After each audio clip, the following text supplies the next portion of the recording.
কথায় আছে চোরের মায়ের বড় গলা। চোর কোনোদিনও স্বীকার করে না যে আমি চুরি করছি। সে সবসময় নিজেকে ভাবে যে আমি একজন ধোয়া তুলসী পাতা, মানে নিজের দোষ নিজে কোনো দিনও স্বীকার করতে চায় না। ঠিক তেমনই আমাদের আশেপাশে কিছু মানুষজন থাকে যারা নিজেদের দোষটা স্বীকার করে না। যাই হোক, এই যে দেখেন চাচা শ্বশুর আজকে হচ্ছে আমাদের জন্য গ্রাম থেকে মিষ্টি পাঠাইছে। কিসের জন্য সেই সবকিছু আপনাদেরকে বলবো। এছাড়াও আমার পারিবারিক কিছু জটিলতা যাচ্ছে, তো সবকিছু আপনাদেরকে বিস্তারিত বলবো এবং সেই সাথে প্রথম প্রবাদটা আমি কার জন্য বলছি সেটাও বলবো। মিষ্টি মিষ্টি কোথা থেকে পেলা? শীতে চাচা হচ্ছে মিষ্টি পাঠাইছে আমাদের জন্য।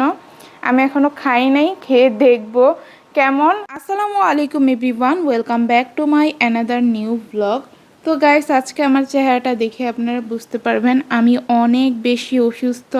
কিন্তু অসুস্থ বললেই তো আর থেমে থাকা যায় না। একটা মেয়ের, তারপর ঘরের গৃহিণীর, তাদের হচ্ছে যতই অসুস্থ থাকুক না কেন অসুস্থতার মধ্যে দিয়ে কাজ চালিয়ে যেতে হয়। তার উপর আমার আবার মনে করেন যে একটা ওসিডি টাইপ সমস্যা আছে। ঘরে হচ্ছে আমার নোংরা একদমই সহ্য হইতে চায় না। তারপরে ঘরে একটু এলোমেলো জিনিস আছে, যতক্ষণ না পর্যন্ত ওইটা আমি গোছাবো আমার গায়ের মধ্যে কেমন জানি করবে। তো আমি হচ্ছে আমাতুর রহমানকে নিয়ে মাঝখানের রুমে আসছিলাম যে একটু খেলাধুলা করব। তো পরে দেখি যে মাঝখানের রুমের এত, মানে এই রুমটার এত বাজে অবস্থা হয়ে আছে। বড়সুতিন কালকে যে ভিডিও করে গেছে সন্ধ্যার দিকে, মানে ওই যে এলোমেলো করে গেছে সবকিছু, ওইভাবে সবকিছু রেখে গেছে। মানে আমার দেখে সহ্য হইতেছিল না। আর এই রকম নোংরা জায়গায় কিভাবে আমি আমাতুরকে বসাই, যার কারণে হচ্ছে অসুস্থ শরীর নিয়ে আমি কাজে লেগে পড়ি। মানে সিঙ্গেল একটা জিনিস নাই যে ও গুছাই গেছে, আমারে পুরাটা ঘর ভালো করে হচ্ছে মুছামুছি করে গুছাইতে হয়েছে। তো সবকিছু আপনারা ভিডিওতে দেখতে পারবেন। তার আগে আপনাদেরকে কিছু বিষয় ক্লিয়ার করে নেই। মানে বড় সতীনরে নিয়ে আমি কি বলবো গাইস, ওর নামটা উচ্চারণ করতে এখন ইচ্ছে করে না। ও মানে এত কেমনে কথা ঘুরাইতে পারে। তো আজকে ওর ভিডিওতে দেখলাম যে জামাইয়ের একটা দুর্ঘটনা হয়েছে, যেটা আমি ভিডিওতেই দেখতে পারছি। এর আগে আমি আসলেই জানতাম না। তো দুর্ঘটনা ভাই যে কোনো টাইমে যেই কারোর হইতে পারে, এটা আল্লাহর একটা হুকুম বলতে পারেন। তো যাই হোক, আলহামদুলিল্লাহ জামাই সুস্থভাবে বাসায় ফিরে আসছে, এটাই আমার কাছে অনেক বেশি। তো মানে বড় সতীন জামাইয়ের মানে দুর্ঘটনা হয়েছে, সে একটা অ্যাক্সিডেন্টের মুখের থেকে আসছে, অনেক বড় একটা বিপদের মুখ থেকে ফিরে আসছে। কই জামাইয়ের সেবা যত্ন করবো? তো জামাইয়ের লক্ষ্মীমন্ত বউ। আমি না হচ্ছি খারাপ, আমি হচ্ছে সারা দিন শুধু বদনাম করে বেড়াই মানুষের নামে। তো আমি না হয় জামাইয়ের সেবা ঠিকভাবে করতে পারি না, জামাইয়ের মন জোগাইতে পারি না, কিন্তু ও তো জামাইয়ের লক্ষ্মীমন্ত বউ। ও জামাইয়ের সেবা না করে কেন আমার বদনাম করতে আমার পিছনে লাগছে আমি বুঝলাম না। আর কথাগুলো এমনভাবে বলতেছিল যে আমি মনে হয় জামাইয়ের, মানে অটোটা যে উল্টাই গেছে, আমি গিয়ে সেটা উল্টাই দিয়ে আসছি, জামাইটা ধাক্কা মেরে আমি ফেলে দিছি অটোর থেকে, এমন ভাবে কথাটা বলতেছিল। আমি শাশুড়ি মা, মানে টাইটেলটাও দিছে আমি শাশুড়ি মা, নাকি জামাইয়ের ক্ষতি করে দিতে চাইছিলাম। এগুলা কোন ধরনের কথার মধ্যে পড়ে? ওনা অনেক ভালো, মানে কি আর বলবো, জামাই সুস্থভাবে বাসায় ফিরে আসছে অক্ষত অবস্থায়। কই সেবা যত্ন করবে, শুকরিয়া আদায় করবে, আল্লাহর কাছে একটু দোয়া করবে। আর জামাইয়ের তো মনে করেন যে রেগুলার এখন বাইরে যাইতে হয়। এই যে একটা দুর্ঘটনা হয়েছে, এখন তো মনের মধ্যে একটা ভয় ঢুকে গেছে। এই কারণেই কিন্তু ভয়ে আমার শাশুড়ি মা জামাইরে বাইক কিনে দেওয়ার জন্য রাজি ছিল না। আমি নিজেও রাজি ছিলাম না যে জামাই একটা বাইক কিনো, কারণ বড় সতীন আসার পরে বড় সতীন যা শুরু করছে, জামাই মানে অটোতে আসতে গিয়ে তাড়াহুড়া ঠেলা অটো থেকে নাকি উল্টায় পড়ে গেছে, অটো উল্টা হয়ে পড়ে গেছে। আর বাইক যদি হইতো, আপনারা তো জানেন বাইক জিনিসটা কত রিস্ক, জামাই তখন কি অবস্থা হইতো। এমনিতে আমার জামাইটা হচ্ছে পাগল মানুষ, মানে আমি বড় সতীনটি নিয়ে কি বলবো গাইস, ও মানে জামাইয়ের একটু শান্তিতে থাকতে দিবে না। আর তুমি আমারে বলো না যে জামাইয়ের একটু শান্তিতে বাঁচতে দাও। ভাই আমি জামাইয়ের শান্তিতেই বাঁচতে দিয়ে রাখছি, তুমি একটু জামাইয়ের শান্তিতে বাঁচতে দাও। সংসারে আইসা যে নাটক শুরু করছো, এভাবে নাটক নিয়ে একটা সংসার কখনোই ভালোভাবে যেতে পারে না। তুমি বলো যে জামাই তুমি নাকি হচ্ছে শাশুড়ি মায়ের সাথে সব ঝামেলা ঠিকঠাক করতে যাও, কিন্তু আমি নাকি গন্ডগোল লাগিয়ে দিই। অথচ গাইস, ওনাদের নিজেদের মুখের কথাই ছিল যে আমি যখন ওদের মধ্যে কথা কাটাকাটি হয় আমি সেই জায়গায় থাকি না, আমি সেই জায়গা থেকে চলে আসি। আর যদি যেইটুকু টাইম আমি থাকি, আমি চুপ করে শুধু সবার কথা শুনি কে কি বলে। এর বাইরে আমি কিছু বলি না। কিন্তু বড় সতীন শুরু থেকে শেষ পর্যন্ত ওই জায়গাতেই দাঁড়ায় থাকবে, সব কিছু শুনবে, প্যাঁচ লাগাবে, গন্ডগোল লাগাবে, সব কিছু করবে। এই পর্যন্ত যত দিন শাশুড়ির সাথে মিটমাট করতে গেছে না, তত দিন হচ্ছে ওরা ঝগড়া লেগে চলে আসছে। আর ঝগড়া তো ঝগড়া, এমন ঝগড়া যার কারণে আমার শাশুড়ি মা বাধ্য হয়েছে ছেলের কাছে না আসতে। কোন মা সন্তানের কাছে না এসে থাকতে পারে বলেন তো? তারপরে বড় সতীন আমারে খোঁটা দেয় আমি নাকি আব্দুর রহমানকে এত ভালোবাসি। আমি যদি আব্দুর রহমানকে সত্যি ভালোবাসতাম, মুখে যেভাবে বলি, তাহলে নাকি আমি হচ্ছে আব্দুর রহমানের উপর থেকে মায়া সরাইতে পারতাম না। আরে ভাই, মুখে বললেই কি সন্তানের উপর থেকে মায়া সরানো যায়? তোমরা আমারে যেই সব কথা বলছো, আমি ভয়ে আমার সন্তানের কাছে যাই না। কোন দিন তোমরা আমার উপরে দোষ চাপাই দেওয়ার জন্য আমার সন্তানের একটা ক্ষতি করে বসে থাকবা? যেমন ওই যে কেকের বেলা করছো, নিজে খাইয়া হচ্ছে আমার নামে দোষ দিয়ে দিছো। কোন দিন আমার উপরে হচ্ছে তোমরা মানে কি বলবো, পাল্টা আমার পিছনে লাগার জন্য আর কি আমার ছেলের একটা ক্ষতি করে বসে থাকবা, পরে বলবা কি ছোট বউ এমন এমন করছে। তো ভাই, এই ভয়ে আমি তোমাদের ছেলের কাছে এখন আর যাইতে চাই না। আমি যদি ছেলের কাছ থেকে দূরে থাকলে আমার ছেলে ভালো থাকে, তাহলে সেটি আমার মা হিসেবে অনেক অনেক পাওয়া। আমার সন্তানের কাছে আমার যাইতে হবে না। মানে আব্দুর রহমানের কথা বলতে গিয়ে আমি গাইস আমার কান্নাই চলে আসতেছে। যাই হোক, এই কারণে হচ্ছে আমি বাচ্চা কাচ্চা নিয়ে কথা বলি না, কারণ বাচ্চা কাচ্চা হচ্ছে আমার অনেক ইমোশনের একটা জায়গা। যে যা মন চায় তা বলুক, বাচ্চা কাচ্চা নিয়ে আমি কোনো পাল্টা জবাব দিতে চাই না। আর এসব নিয়ে দ্বিতীয়বার আমাকে কোনো প্রশ্ন করলে আমি এগুলোর কোনো উত্তরও দিব না। আগে ভাগেই বলে রাখলাম, বাচ্চা নিয়ে কোনো ধরনের উত্তর কেউ আমার কাছ থেকে পাবে না। আর মেয়েরা আমি দেখে রাখি না, মেয়েরা আমি দেখে না রাখলে 7টা মাস যে বাবার বাড়িতে গিয়ে বসেছিলা, একটা বার তো মেয়ের সাথে যোগাযোগ করো নাই। আমারে যখন ফোন দিছে, আমারে যে এত বাজে বাজে কথা ওরা বলছে, সৎমা বলছে, তারপরও আমি ওরা কান্না কইরা করে বলছি, প্লিজ আব্দুর রহমানটা অনেক দিন ধরে দেখি না, এখন তো তুমি ফোন দিছো, একটু আব্দুর রহমানটা দাও না, আমি আব্দুর রহমানের সাথে কথা বলি। বড় সতীন দেয় নাই।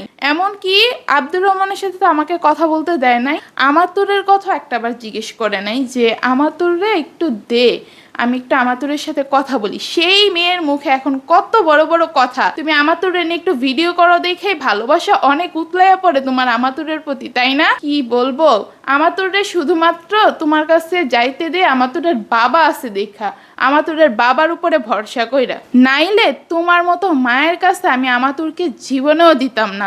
যে 7টা মাস মেয়েটার কোনো একটা খোঁজ খবর নেয় নাই, তার কাছে নাকি আবার আমি সন্তান আনতে দিব। কয়দিন তুমি আমাতুরের জন্য কান্না করছিলা? যাই হোক গাইস, ওরে নিয়ে যত কথা বলবো ততই কম হয়ে যাবে। আর এইদিকে রুমটার অবস্থা খুবই বাজে ছিল, মানে যেদিকে হাত লাগাইতেছিলাম ধুলাবালি পড়ে আছে।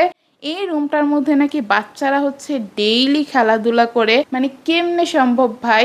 বড় সতীন আসলে এগুলো পরিষ্কার করবে কি গাইস?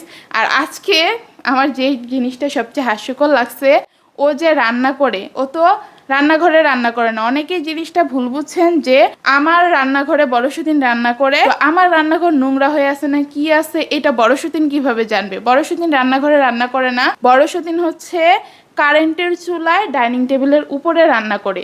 তো ওই জায়গায় ও মানে কি পরিমাণের বাটপার চিন্তা করেন, বলে কি আমি নাকি আলগা ময়লা ফালাই দিয়া তারপরে আপনাদেরকে দেখাইছি, এই যে দেখেন দেখেন ময়লা পড়ে আছে, আমি একটা ঘষা মারছি, ময়লা কি সুন্দর উঠে গেছে। গাইস, চুলার ঘরে যে ময়লাগুলা পড়ে, তেল ছিটকায়া মশলা ছিটকে, এগুলা কি ভীম নিয়ে একটা ঘষা মারলেই উঠে যায় না? মানে মানুষ এত মিথ্যা কথা আর এভাবে কথা কিভাবে ঘুরে ফেলতে পারে?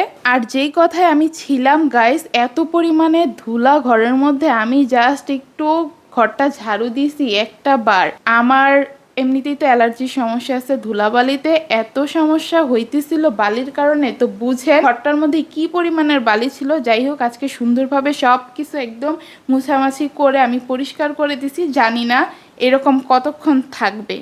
আর গাইস, আরেকটা প্রশ্নের উত্তর আজকে না দিলেই না। কিছুদিন আগেই কিন্তু আমি বলতেছিলাম যে বড় সতীন কয়েকদিন পরে দেখবেন যে নিজের সবার সামনে সাধু বানানোর জন্য অস্বীকার করবে যে আমি সুমাইয়ারে নিজ থেকে জোর করে সতীন বানাই আনছি। তো আসলেই কিন্তু আজকে ওই জিনিসটা অস্বীকার করলো, এমনভাবে বলছে যে আমি ওর হাতে পায়ে ধইরা অনেক হচ্ছে জোর জবরদস্তি কইরা হচ্ছে ওর সতীন হয়ে আসছি।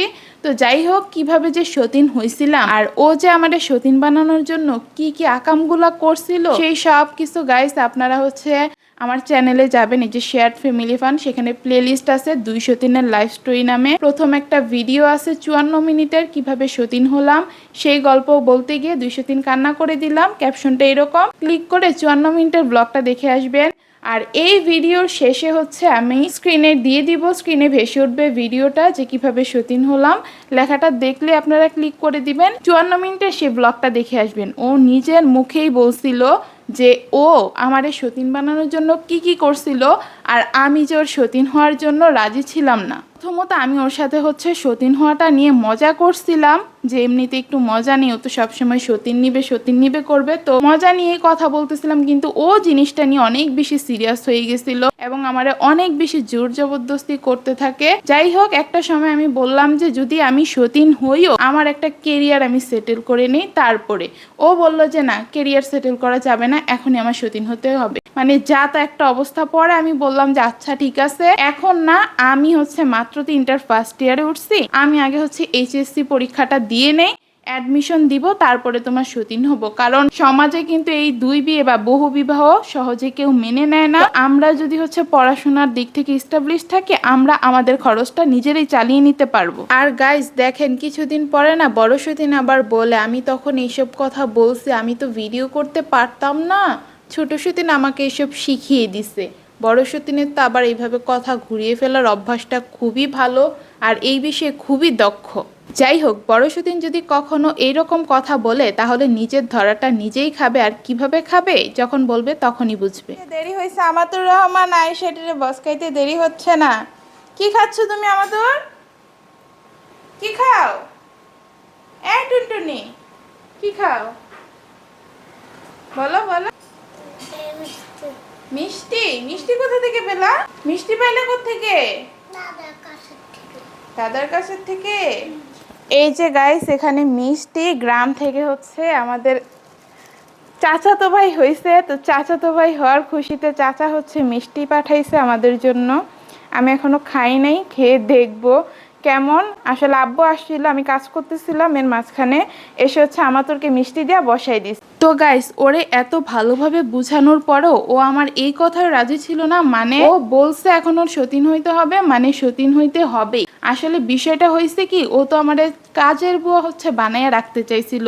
আমি গ্রামের একটা মেয়ে, দেখেন না আমার অপমান করে যে আমি গ্রামের মেয়ে, অথচ আমি গ্রামের মেয়ে হয়েও যে কতটা যোগ্যতা সম্পন্ন, আপাতত আমার ধারের কাছে আসতেই পারবে না। এই কারণে বলে যে সে আমার মতো হতে চায় না। আমার মতো হতেও তো নিজের মধ্যে কিছু থাকতে হয় ভাই, সেগুলার কানাকড়িও তো তোমার মধ্যে নাই, সেটা তুমিও খুব ভালোভাবে জানো। তো যেটা বলতেছিলাম গাইস, তো আমি ওর সতীন কিন্তু হতে চাই নাই। ও কিভাবে মানে কি যে করছে গাইস, সেগুলা হচ্ছে পূর্ণ কথা আমি টেনে আনতে চাই না, স্ক্রিনে হচ্ছে ভেসে উঠবে এই ভিডিওর শেষে। আপনারা অবশ্যই আমার এই ভিডিওটা দেখার পর ওই ভিডিওটা দেখে আসবেন কিভাবে সতীন হয়েছি। মানে কথা যে বড় সতীন কিভাবে ঘুরায়, আপনারা একদম মানে বাস্তব প্রমাণ পাবেন। আর এই যে গাইস, আমাতুর রহমান হচ্ছে মিষ্টি খেয়ে মিষ্টিটার খুবই বাজে অবস্থা করে রেখে দিছিল। পরে আমি এমনিতে হচ্ছে মিষ্টি টিষ্টি তেমন একটা খাইতে পারি না, তার উপর এখন আবার শরীরটা খারাপ, তো সব মিলিয়ে মিষ্টি খেতে আমার তেমন একটা ইচ্ছা করতেছিল না। তো একটু শখ লাগছিল আর কি। চাচা গ্রাম থেকে এসে হচ্ছে আমাদের জন্য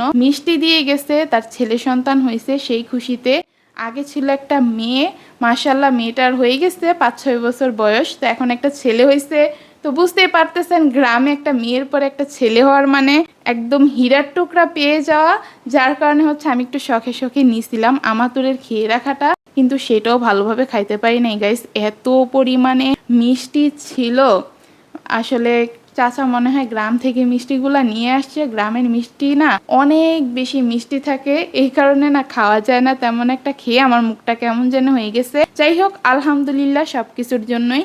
আর এইদিকে আমাতুর রহমান যে কি বলবো রে নিয়ে আমি, ও না আমি খাওয়ার সময় শুধু হাঁ করে তাকিয়ে থাকে, ওর হাতে খাবার আছে তারপরও আমার খাবারের দিকে তাকাই থাকবে।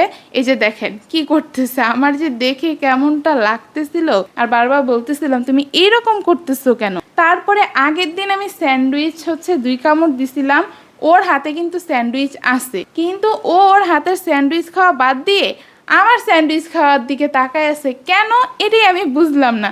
ওরা প্রশ্ন করলো, ও কিছু বলতে পারে না। আর গাইস, এদিকে দেখতেই পারতেছেন আমার চেহারাটা অনেকটা ফ্যাকাশ হয়ে গেছে, এমনিতে অসুস্থ ছিলাম, অসুস্থ শরীর নিয়ে অনেকগুলা কাজবাজ করছি, এখন হচ্ছে মানে আরও বেশি অসুস্থ হয়ে গেছি, যেটা চেহারায় বোঝা যেতেছিল, চেহারাটা একদম ফ্যাকাশে হয়ে গেছে। তো সবাই আমার জন্য একটু দোয়া করবেন আমি যাতে সুস্থ হয়ে যেতে পারি। আর অনেকেই মনে করেন যে আমার অসুস্থতা মনে হয় আমি নাটক করি, না ভাই, এইটুকু বয়সে কারোরই মন চায় না যে আমি অসুস্থ, আমি ঠিকভাবে কাজ করতে পারতেছি না, এই ধরনের জিনিস কারোরই ভাল লাগে না। তো যাই হোক, মন থেকে একটু আমার জন্য দোয়া করবেন, খুব তাড়াতাড়ি যেন আমি সুস্থ হয়ে যাই আর জামাইয়ের ভালোবাসাও পাই। জামাইয়ের ভালোবাসা ছাড়া আসলে কখনো পুরোপুরি সুস্থ হওয়া সম্ভব না। আর ঘর এত নোংরা করে রাখলে সেই ঘরের মানুষজনের পক্ষে কি সম্ভব যে সব সময় সুস্থ থাকবে? যাই হোক গাইজ, ব্লগটা এই পর্যন্তই। আল্লাহ হাফেজ।